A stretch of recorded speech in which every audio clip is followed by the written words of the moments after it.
Hi there, I'm Andrew and I'm a motion graphics designer with 10 years experience. I'm starting to make videos to help other motion graphics designers out there.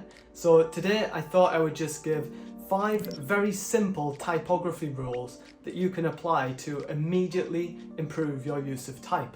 So going in descending order, rule number 5 is overhanging quotes. Whenever you're using quotes with justified text, it's always best to push them to the side of it just so that they don't break the margin of alignment of your paragraph. This technique creates a cleaner and more visually appealing edge, making the body of text look aligned and uninterrupted. So programs like Illustrator and InDesign have this function, Roman hanging punctuation, which you can turn on and it deals with this for you automatically.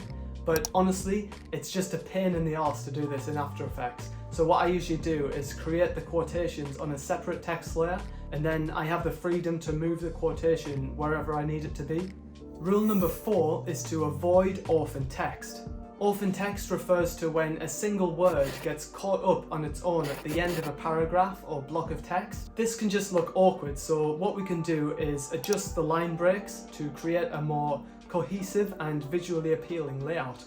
Rule number 3 is to watch out for kerning. So kerning is the spacing in between the individual characters of a word. Sometimes a font's default kerning just isn't ideal for certain letter combinations, so this is something you have to be aware of and go in and manually adjust. Unfortunately, there isn't any sort of mathematical formula for kerning to be correct, so it's all about using your own visual judgment to go in and create the perfect optical illusion of equal spacing between the letters.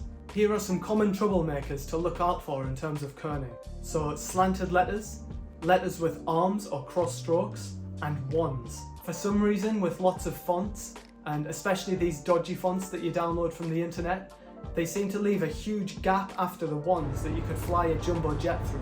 In order to kern in After Effects, all you need to do is click into the space that you want to adjust, hold down Alt, and then use your arrow keys to either widen or narrow the gap. Rule number 2 is leading at 120% of point size. So if you didn't know, leading refers to the distance between the lines in your text. The general rule of thumb is to have your leading at 120 to 150% of your point size.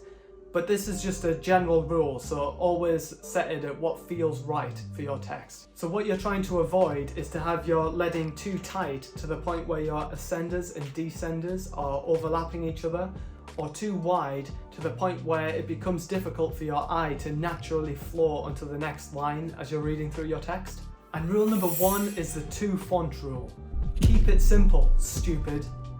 That's actually something that my graphics design teacher used to say to me all the time in secondary school. But he was right, you should try to avoid cluttering your designs with too many fonts or excessive text. The general rule is to pick 2 really nice fonts that work well together, or 3 fonts as an absolute maximum. That way you can have 1 font for your heading text, 1 for your subheadings, and then 1 for your body copy.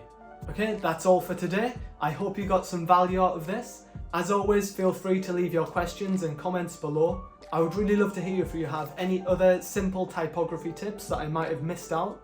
Thanks for watching. Until next time.